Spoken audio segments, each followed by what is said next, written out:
Comme tu vas le voir, c'est vraiment passionnant ce que l'on va étudier maintenant, car il nous permet de comprendre beaucoup de choses, tout particulièrement notre rapport à l'environnement, notre rapport à nous-mêmes, et également ça permet de comprendre pourquoi, eh bien, parfois quand on va changer certaines choses sur notre façon d'être, notre façon de penser, eh bien les choses ne changent pas forcément.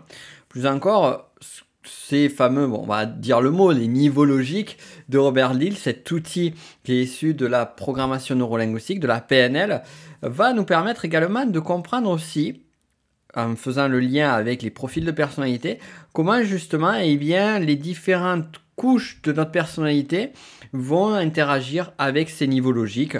On va voir tout cela au travers de ce podcast. On va voir plein d'autres choses encore passionnantes. Donc, interaction entre niveau logique et énéagramme. Mais avant toute chose, déjà, qu'est-ce que les niveaux logiques? Que sont les niveaux logiques? Combien y en a-t-il? Comment fonctionnent-ils? Et comment ils peuvent aider dans une approche d'ailleurs de coaching, d'auto-coaching?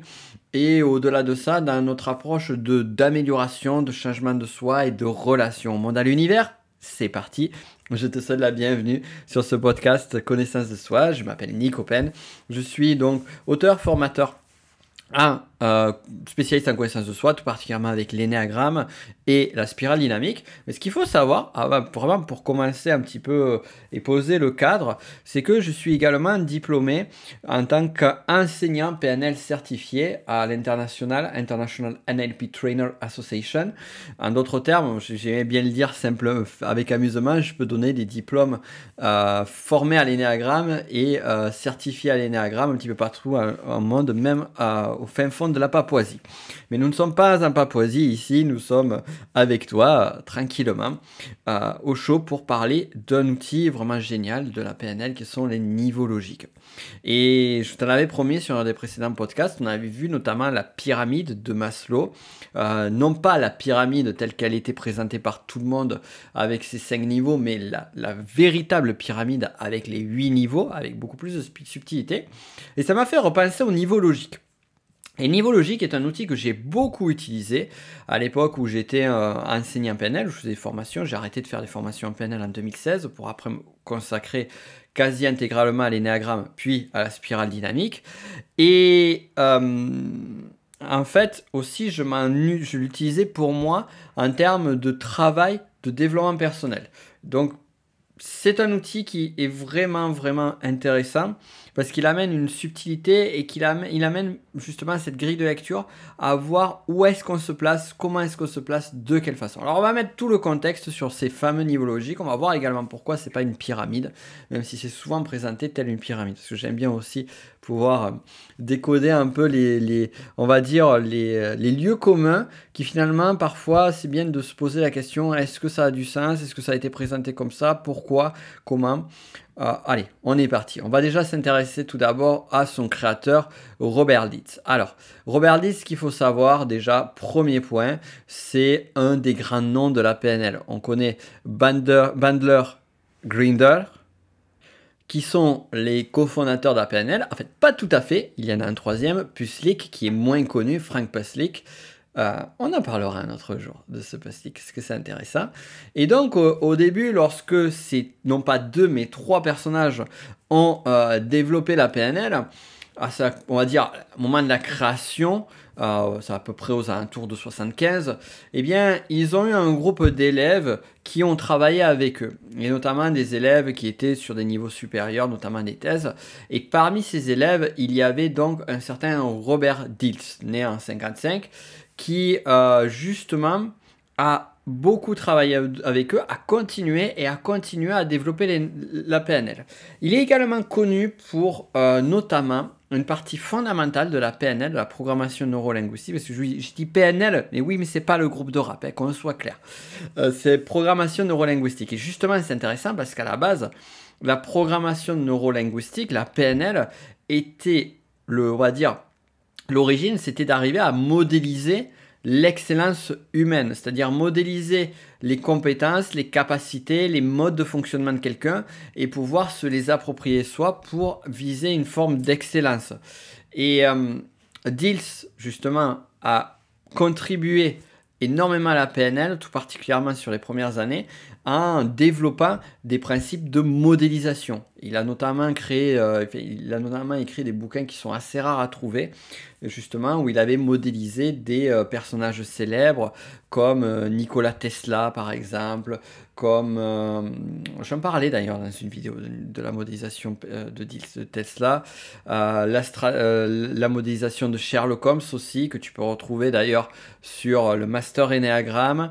On a également modélisation, il a fait Walt Disney, ça aussi j'en avais parlé sur une de mes formations, et bien d'autres grands noms encore. D'ailleurs, on pourra faire un podcast sur une démodélisation de 10, ça pourrait être très intéressant. Parce que donc je t'ai dit, il y a du Walt Disney, du Tesla, il y a aussi du Mozart, du Freud, je crois qu'il avait même fait Socrate, on va dire les systèmes de rhétorique. Bon bref, beaucoup de choses passionnantes.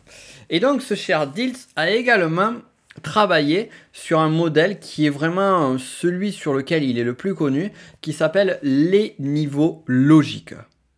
Alors c'est vraiment un moment clé pour la PNL, parce que ces fameux niveaux logiques, donc c'est arrivé au début des années 80, et ça a amené, on va dire, la seconde génération de la PNL. C'est-à-dire qu'il y a eu plusieurs formes de génération. Donc voilà, on était vraiment au début sur une forme de prototype de la PNL. Et après, on a une structuration qui s'est faite sur la seconde, puis après, troisième génération. Bon, je ne vais pas rentrer dans les détails sur le point de vue historique. Mais en tout cas, ces niveaux logiques ont eu leur utilité. Et ces niveaux logiques sont également appelés niveaux neurologiques, on peut retrouver ça, logical levels, neurological levels, mais également on va les trouver sous le nom de pyramide de Maslow. Et pourquoi pyramide de Maslow? Parce qu'ils sont représentés sous forme d'une pyramide. Et aussi, dernière appellation que tu peux trouver, pour la petite parenthèse, les niveaux de changement également. Alors cette pyramide de Diels, elle se compose de quoi? Je sais plus, je crois que j'ai dit pyramide de Maslow tout à l'heure. Si tel est le cas, on va rectifier avec pyramide de Diels. Donc en fait, il s'agit d'une pyramide, si tu la regardes, qui est faite de plusieurs couches. Plus précisément, on a 6 couches. 6 couches qui va du plus bas, de l'environnement, jusqu'au plus haut, le spirituel ou transpersonnel. Et en fait, si tu veux vraiment, pour vraiment bien comprendre ce modèle-là, il faut le voir comme si on va prendre une situation, un contexte donné, un sujet sur lequel tu te poses des questions, un sujet concret de ta vie de tous les jours, et voir selon cette pyramide-là ce qui se passe à chacun des niveaux. Donc en d'autres termes, c'est une analyse de situation, une analyse de comportement d'individu, une analyse de ce qu'on pourrait appeler un état d'être. Bref, peu importe le cas. Et c'est super intéressant parce que si tu l'apprends d'un point de vue d'un coaching, eh bien, ou même d'une thérapie d'ailleurs, ce modèle va te permettre de savoir ce qui se passe. Alors, on va vraiment arriver sur chacun des niveaux. Déjà, je vais te lister les niveaux de la base de la pyramide jusqu'au niveau le plus aimé, le summum ou le pyramidium. Alors, le niveau le plus bas, c'est l'environnement. L'environnement, c'est-à-dire le contexte dans lequel le sujet il va évoluer. On va prendre un cas concret, ce sera beaucoup plus simple. On va prendre une personne qui travaille dans une entreprise et qui a des difficultés avec son supérieur hiérarchique. Donc on commence par l'environnement. Quel est l'environnement? Eh bien, l'environnement, c'est cette société-là.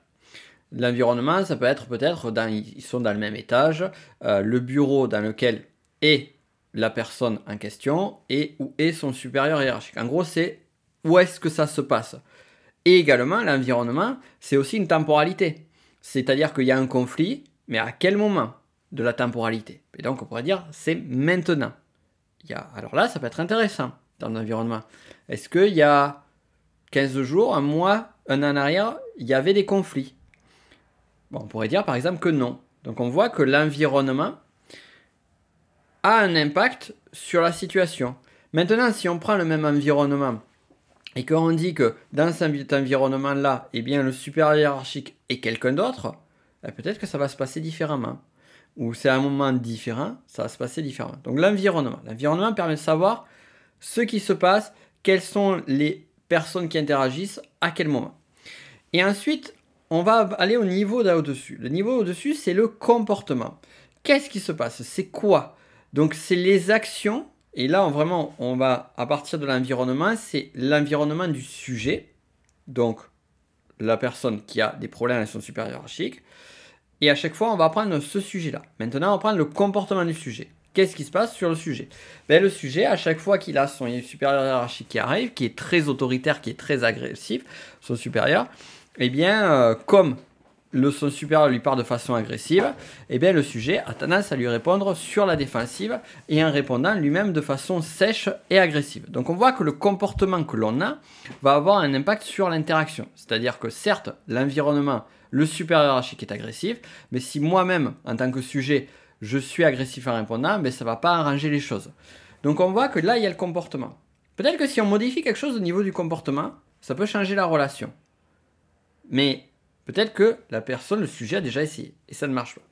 Et donc là, on va monter au-dessus de ce niveau-là, du comportement, on va aller aux capacités. Le capacité, c'est là où il se trouvent les compétences de la personne. Les compétences qui sont présentes et le potentiel. Donc capacité et tout le potentiel qui est vraiment à l'intérieur de la personne. Et là, on pourrait se poser la question, ben ok, quelles sont les ressources, voilà, c'est le mot que je cherchais, quelles sont les ressources de la personne? Eh bien, on pourrait dire, ben, là, à ce moment-là donné, il est pris émotionnellement, donc il a tendance à répondre comme il a toujours répondu de façon émotionnelle quand quelqu'un lui parle de façon sèche, tout particulièrement lorsque c'est une autorité.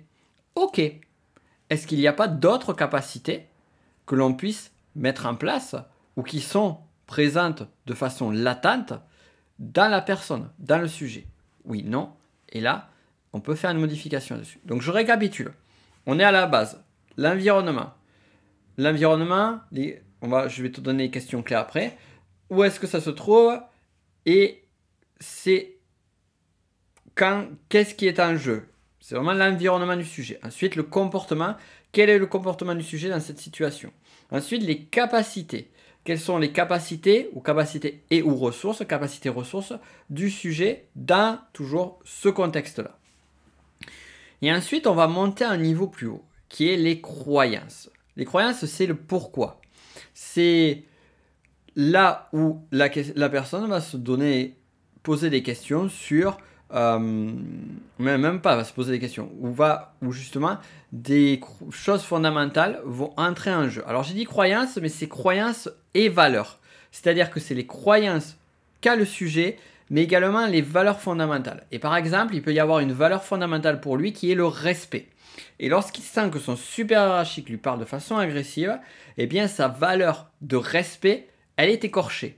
Alors qu'est-ce qui va se passer? Mais comme sa valeur de respect est écorchée, en termes de capacité émotionnelle, eh bien, il va être très... ça va amener sur une émotion plutôt d'agacement, de colère. Et dès lors, en termes de comportement, il va être agressif. Et si on descend encore plus bas en termes d'environnement, quel est l'environnement?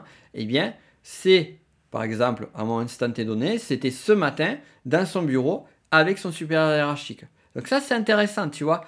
On a un niveau qui est le croyance et valeurs, qui va avoir un impact sur les capacités à l'instant T donné et les ressources, capacités et ressources de la personne à l'instant T donné, qui vont induire indirectement des comportements donnés chez la personne et qui vont avoir un impact sur l'environnement.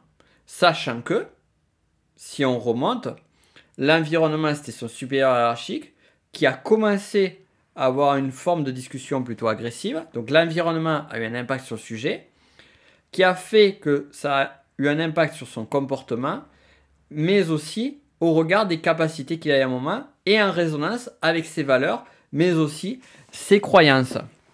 Donc, par exemple, une des croyances qui peut être cachée à l'intérieur de lui, ça peut être, si je veux me faire entendre quand une personne est agressive vis-à-vis de moi, je dois parler plus fort que lui. Et donc là, c'est une croyance sous-jacente, inconsciente. Donc là, on est au quatrième niveau. On va y revenir, t'inquiète pas. Et après, on continue à monter dans la pyramide. Et toujours dans le même contexte, on va se poser la question de l'identité. Et l'identité, c'est l'identité du sujet.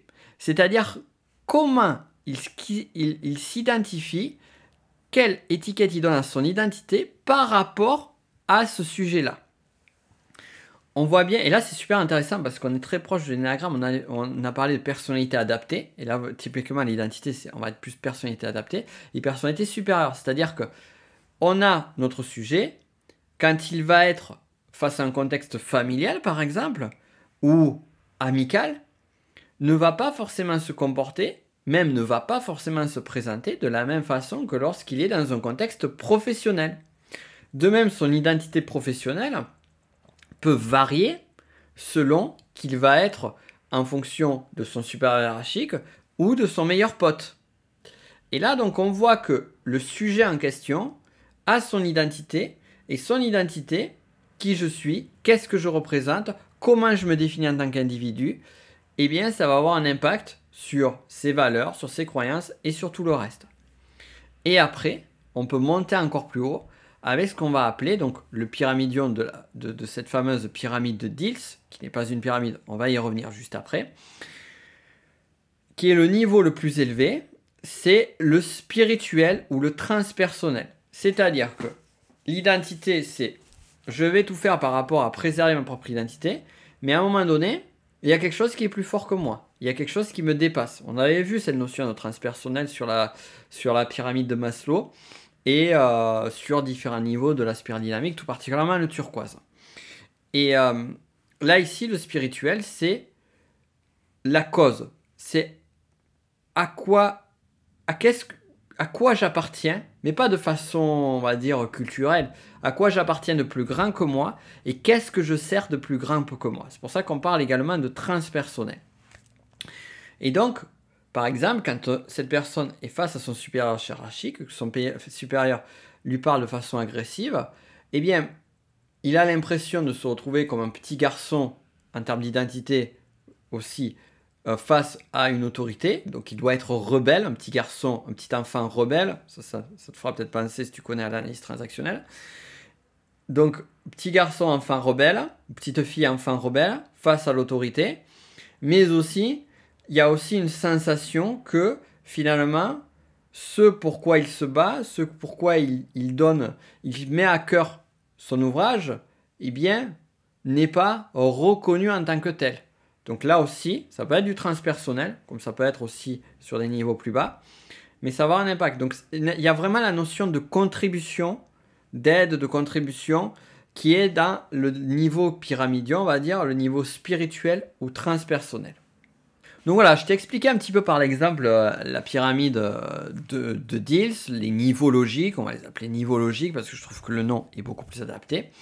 Donc je t'ai expliqué les niveaux logiques et je vais te les reciter. Donc on part de la base de la pyramide jusqu'en haut. Donc on a d'abord l'environnement, ensuite le comportement, ensuite capacité, ressources, ensuite croyance, valeur, ensuite identité et enfin spirituel.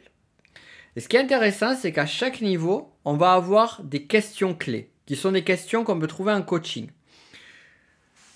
Donc tu as une personne, tu veux l'aider, que tu sois coach professionnel ou que tu veux simplement aider ta meilleure ou ton meilleur pote.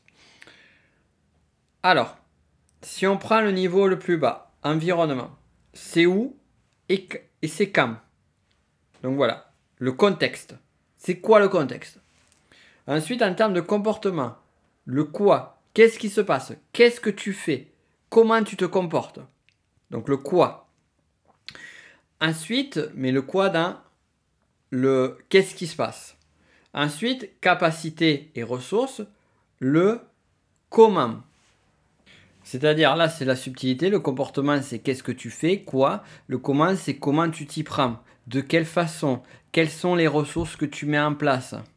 Et là, on pourrait même aller plus loin. Est-ce que tu n'as pas d'autres ressources qui peuvent être présentes à un instant T donné? Et aussi, qu'est-ce que tu te crois capable de faire ou pas? C'est-à-dire qu'il peut y avoir une forme de limitation. On va voir justement à chaque fois à quel niveau, quelles sont les limitations. Ensuite, donc, niveau dessus, croyance. Pourquoi? Pourquoi tu penses ça? Pourquoi tu vois ça? Qu'est-ce qui te fait croire à ceci, cela? Donc, valeur, croyance. Ou même on pourrait te poser la question, tu pourrais poser la question, pourquoi c'est si important pour toi? Et généralement, Quand tu poses cette question, pourquoi c'est si important pour toi? Et la personne va te répondre, mais parce que je dois me faire respecter. Ou parce que j'ai besoin j'ai besoin d'être libre dans un autre contexte. Et bien là, tu vois, tu as le mot respect, tu as le mot liberté. Et donc là, on arrive à identifier la valeur clé qui se joue. Ensuite, on a l'identité.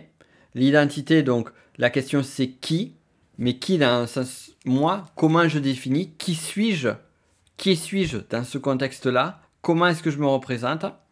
Et enfin, sur le spirituel transpersonnel, c'est la question de qui d'autre, quoi d'autre, ou qu'est-ce qui me dépasse, qu'est-ce qui est plus grand que moi pour laquelle je fais ce que je fais.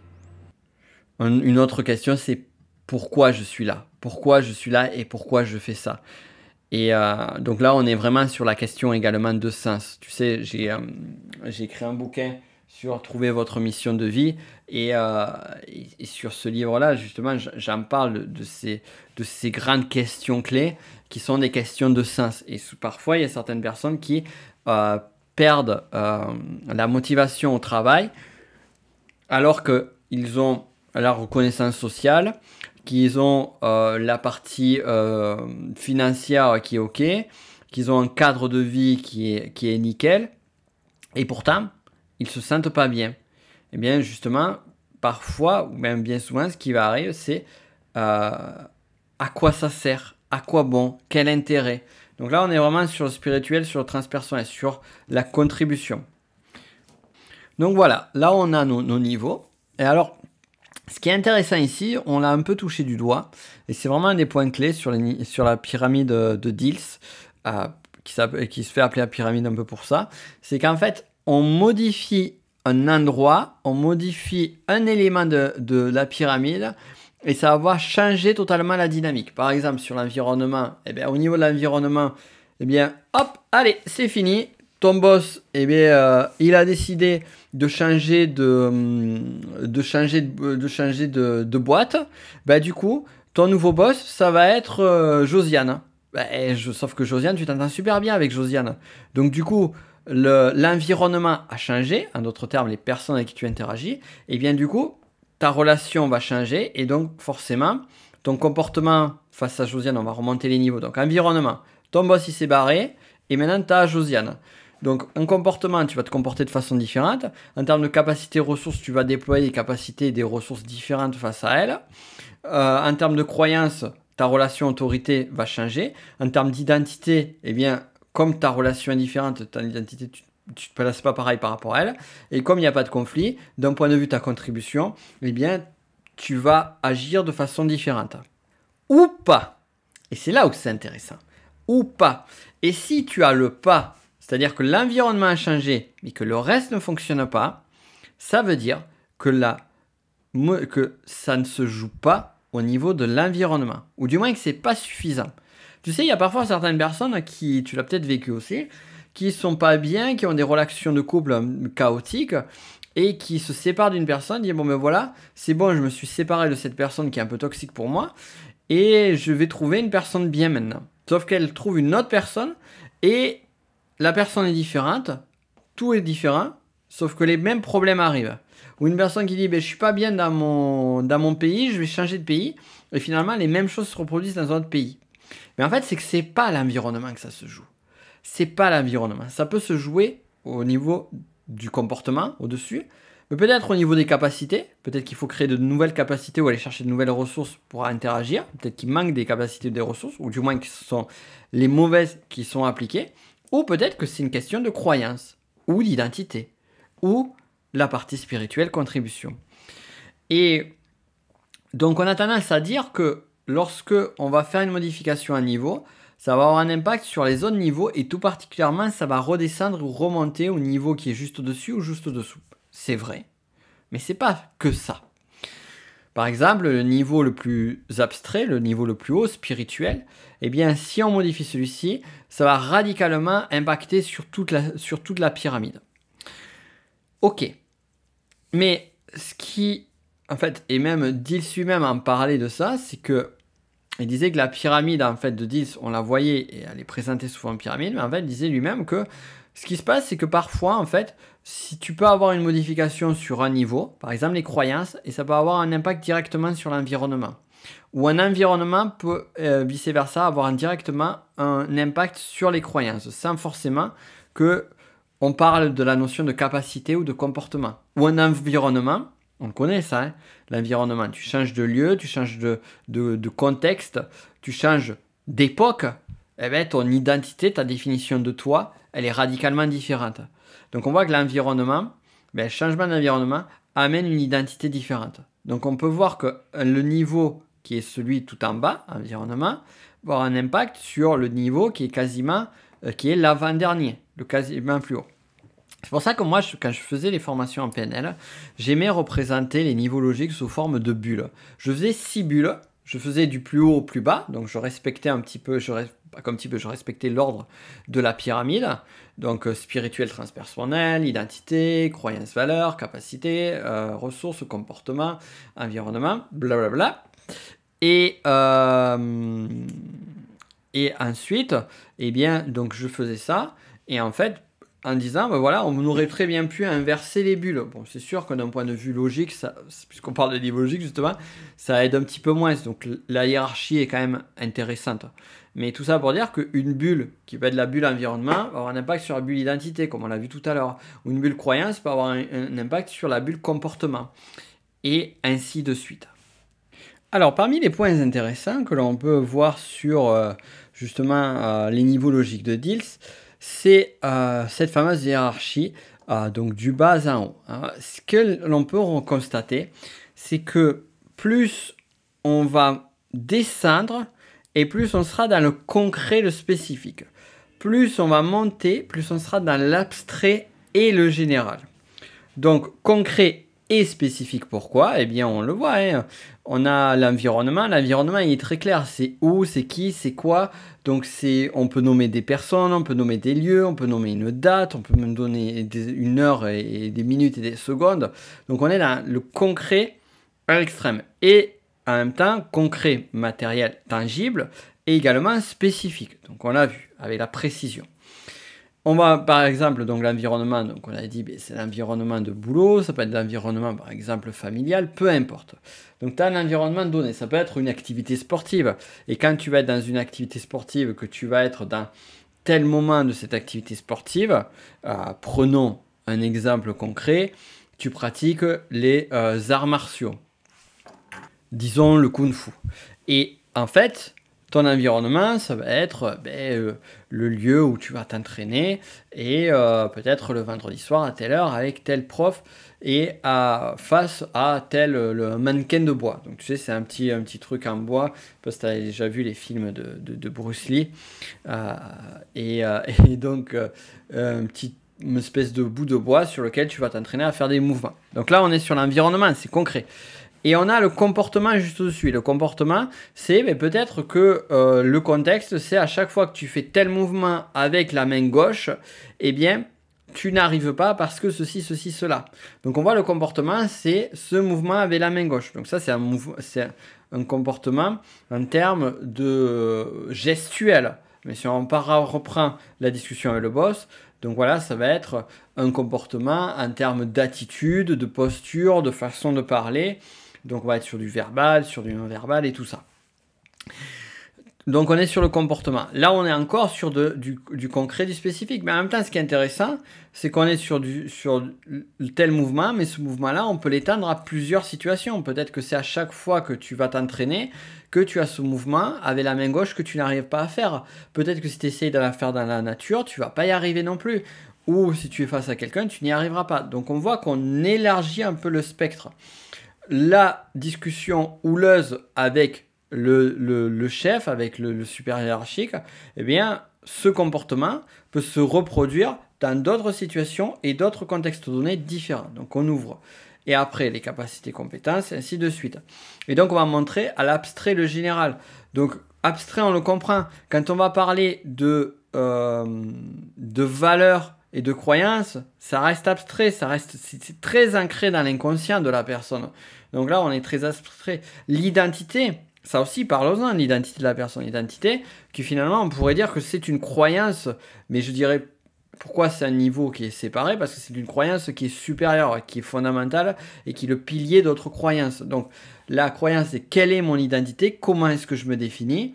Donc là, en même temps, c'est abstrait, c'est difficile, on va se définir avec des mots, mais on peut y passer des heures et des heures pour arriver à trouver une définition de soi. Et même en ayant trouvé cette définition de soi, on le voit d'ailleurs dans le domaine du marketing ou de l'entrepreneuriat, d'arriver à se définir soi, ce que l'on fait, qui l'on est, eh bien ça peut prendre même des années à remodifier, à arranger. Pourquoi? Parce que l'identité aussi, elle est mobile, elle bouge. On va y revenir avec l'énéagramme juste après.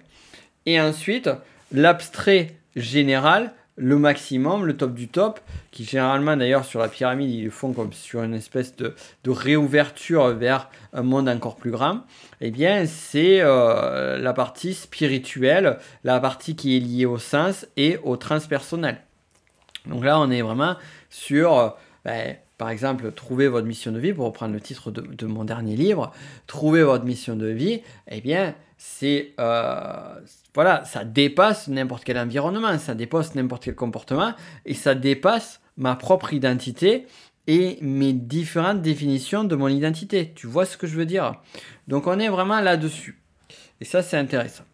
Alors, on pourrait faire aussi s'intéresser à la pyramide de Maslow et la spirale dynamique. Alors pour la pyramide de Maslow à 8 niveaux, je t'invite à redescendre sur réécouter si tu l'as, ou écouter ou réécouter si tu n'as pas écouté l'épisode de podcast que j'avais fait sur ce sujet. Donc pyramide de Maslow. Concernant la spirale dynamique, si tu veux en savoir plus, j'ai créé une formation sur la spirale dynamique, mais au-delà de ça, tu peux déjà avoir une série de vidéos qui vont te permettre de t'expliquer ce qu'est la spirale dynamique, comment ça fonctionne, et pour aller même plus loin, on va beaucoup plus en profondeur. Donc tu as le lien qui est juste en dessous, comme pour l'énéagramme d'ailleurs. Alors tu retrouveras aussi, tiens, je vais te mettre mon dernier livre, comme ça tu pourras voir si jamais ça t'intéresse dessous. Alors la grande différence entre la, entre guillemets, pyramide de Diels et, donc niveau logique, et la pyramide de Maslow / spirale dynamique. Pyramide de Maslow, on parle de répondre à des besoins, à différents besoins, pour justement, à chaque fois qu'une jauge est remplie, ou remplie suffisamment, pas remplie à 100%, remplie suffisamment, on va aller chercher la jauge qui est juste au-dessus. Spirale dynamique, on parle de niveau d'évolution de la société, de notre culture, mais aussi de nos propres niveaux d'évolution et niveau de conscience.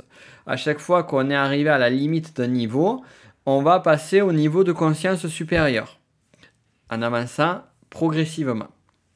Alors, déjà la grosse différence, c'est que les niveaux logiques, c'est une grille de lecture, bon les autres aussi, qui permet de voir de façon, on va dire, globale et spécifique, générale, abstraite et concrète, du point le plus ouvert, c'est-à-dire spiritualité, sens, identité, jusqu'au point le plus bas, c'est-à-dire environnement, et juste au-dessus comportement, ce qui se passe dans une situation donnée. Mais on pourrait se poser la question également de, justement, qu'est-ce qui va se passer? Est-ce qu'il n'y a pas quelque chose, une interaction qu'on peut faire? Alors, ce qui est intéressant, si on prend la pyramide de Maslow, déjà, on va commencer par Maslow, c'est que on a les besoins physiologiques. Après, on a les besoins de sécurité et le besoin d'appartenance. Donc, on va prendre besoins physiologiques et besoins de sécurité. On se rend compte que on va être beaucoup dans les comportements que l'on va faire pour répondre à ces besoins physiologiques et ces besoins de sécurité, et que on va être beaucoup dans les compétences, ressources à développer pour répondre à cela. Mais en même temps, bon, bien évidemment, il y a des valeurs qui vont se former au regard de cette interaction. Mais comme ça va être quand même des niveaux qui vont être assez bas, qui vont être des niveaux beaucoup plus instinctifs, beaucoup plus d'action-réaction, qu'on va pas être beaucoup dans besoin identitaire, eh bien on va rester là-dessus. Si on prend la spirale dynamique, c'est un peu la même chose sur les premiers niveaux, c'est-à-dire le niveau qui est lié à la survie justement et à la sécurité. D'ailleurs c'est marrant, ils sont très liés. C'est le niveau beige et le niveau violet. On reste sur quelque chose d'assez, on va dire, plutôt basique. Et ensuite, eh bien, si on prend la spirale, on va avoir le niveau rouge, avec le besoin de pouvoir, de volonté, de conquérir le monde. Donc là, c'est les croyances qui vont s'ouvrir dans le sens où je suis capable, je peux avoir droit à plus que ce que j'ai. J'ai envie de me remplir plus, donc je vais aussi découvrir que j'ai plus de ressources, capacités, ressources. Donc j'ouvre le niveau logique des capacités, ressources. Et je vais élargir tout mon champ, on va dire, d'action. Donc on voit là, on va remonter sur un niveau logique vraiment à fond sur les 4 premiers niveaux. Et c'est vraiment le niveau de croyance qui va se débloquer fortement. Dans le sens, il est possible de faire plus que ce que je croyais. Donc ça, c'est le niveau rouge. Le niveau bleu, ça va être l'ordre, la vérité. Donc là, on va voir que la notion de valeur va se renforcer fortement.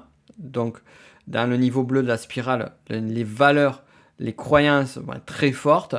Et après, bien évidemment, ça va avoir un impact sur les niveaux en dessous, je ne vais pas le redire à chaque fois. Et ensuite, on va avoir, si on regarde la spirale dynamique, les niveaux orange, qui est la valorisation de soi au travers de la réussite, au travers du succès, de la modernité. Alors là, la notion de capacité de comportement va avoir un impact. Le niveau, donc on va y être, mais on va être beaucoup aussi dans l'identité. J'ai envie que mon identité soit reconnue par les autres. Pas qu'elle n'existait pas avant, puisque d'ailleurs l'éveil d'identité va venir au niveau rouge de la spirale dynamique. Mais là, ici, sur le niveau orange, ça va vraiment être un focus fondamental. Et c'est pas mon identité, comment je me définis, c'est comment je suis perçu par le reste du monde. Donc c'est mon identité au regard de l'extérieur. Et ensuite, on va avoir le côté vert, sur lequel la partie, même si la partie spirituelle transcendantale était présente, d'ailleurs, on pouvait la trouver des bribes, on va dire, sur le niveau le niveau violet. On va le voir beaucoup, le dernier niveau des niveaux logiques, donc spirituel transcendant, va être très présent sur le niveau bleu et il va réapparaître d'une certaine façon à partir du niveau vert. Et après, on monte sur le niveau dessus qui sont le jaune et le turquoise, où là, on va vraiment être beaucoup plus... le jaune, on va être à fond sur la question d'identité, très fortement, mais en sens identité et contribution. Comment je contribue au mieux au monde, comment je mets au mieux en œuvre mon être pour interagir avec ce monde. Et enfin, le turquoise, c'est la relation avec le spirituel extrêmement fort, mais je ne vais pas rentrer là-dessus. Si jamais tu ne connais pas tout ça, je t'invite à regarder le lien dans la description. Alors là, on avait fait spirale dynamique. Bon, j'espère que je t'ai pas perdu. J'en ai peut-être perdu certains qui sont pas, qui sont pas assez fins là-dessus, mais rassure-toi, on va aller sur Maslow. Maslow, donc on avait vu les besoins physiologiques de sécurité. Ensuite, on a les besoins d'appartenance, les besoins d'estime de soi. Et bien là, typiquement, on va être sur l'identité très fortement. Bien évidemment, les niveaux en dessous vont avoir un impact. Le besoin cognitif, donc le besoin cognitif, ça peut aller plus dans l'ordre des capacités, c'est intéressant parce qu'on va pouvoir nourrir là, même s'il y a tout qui est là. Besoin esthétique, on pourrait faire le lien, ça va te paraître étonnant, mais avec le niveau le plus haut des niveaux logiques, c'est-à-dire la spiritualité, la transcendance, puisque l'esthétique, c'est une espèce d'harmonie, d'équilibre, de beauté par rapport au monde extérieur. Et après, on a les 2 derniers niveaux dont on fera des podcasts. D'ailleurs, petit teasing à l'inventeur, on fera un podcast sur chacun d'entre eux. Le self-actualization, le besoin donc j'aime bien le dire en anglais, mais c'est le besoin d'accomplissement de soi, et le self-transcendence need, donc le besoin de transcendance, soi. Alors sur le dernier, ça parle, hein. On a dit le dernier niveau logique, c'est spiritualité, transcendance. Mais ce qu'il faut retenir de tout ça, c'est qu'en fait, on a ces différents modèles, et sur ces différents modèles, on peut voir qu'il y a des ponts et que chacun peut servir à nourrir l'un et l'autre. Et en même temps, pour aller faire des choses beaucoup plus simples, si tu restes qu'avec les niveaux logiques, tu as déjà quelque chose qui va pouvoir t'aider à interagir et puis à aussi avec les grandes questions que je t'ai données précédemment, voir où est-ce qu'on se place et voir ce qu'il y a à modifier, voir ce qui a changé ou pas. Et enfin, donc je te l'avais promis, c'est la psychologie de la personnalité avec l'énéagramme. Donc voilà, l'énéagramme, encore une fois, je l'ai dit, voilà, normalement, il y a une masterclass qui est disponible qui t'explique les 9 types énéagrammes, si elle est encore disponible, parce que je ne l'avais pas tout le temps. Donc, sur l'énéagramme, comment est-ce que ça va se loger avec les niveaux logiques de Robert Dills? Eh bien, c'est intéressant parce que la construction de l'identité, on va pouvoir la retrouver au travers des niveaux logiques. On prend le point de base. On a un bébé, un nourrisson, qui grandit, qui devient petit enfant, qui interagit avec l'environnement. Donc, il y a son environnement. Son environnement va avoir un impact sur la psyché. Ça, on le sait. On parle d'énéagramme ou pas. Cependant, on sait aussi que c'est pas que l'environnement qui va conditionner la psychologie d'une personne. En d'autres termes, ces deux enfants peuvent avoir la même enfance, peut-être une enfance un peu traumatisante. Ce n'est pas parce que les deux vont avoir une enfance traumatisante qu'on va avoir un qui va devenir un délinquant, que l'autre va forcément devenir un délinquant. Au contraire, l'autre peut très bien devenir quelqu'un de très respectable et dépasser cela. Donc on voit qu'il y a autre chose. Et si on prend l'énéagramme environnement, on va se comporter, donc comportement, niveau du comportement, face à cet environnement. On va interagir en permanence avec cet environnement.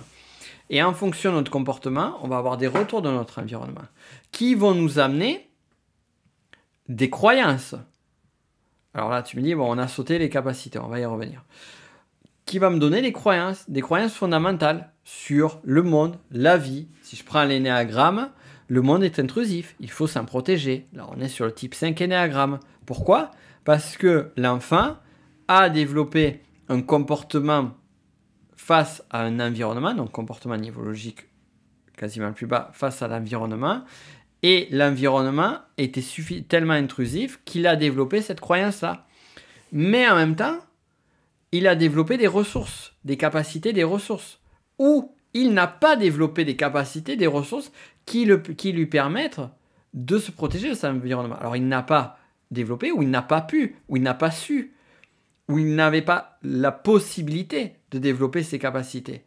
Dès lors, ça va renforcer ce système de croyance. Le monde est intrusif, il faut s'en protéger. Ou on va apprendre celui du type 2 qui est très intéressant. Celui 5 est intéressant, mais le 2 va être plus intéressant pour ce dont je vais parler après. Le monde ne me donne pas d'amour si je n'en donne pas. Est-ce que je suis digne d'amour? Donc croyance, le monde ne me donne pas d'amour si je n'en donne pas. Est-ce que je suis digne d'amour?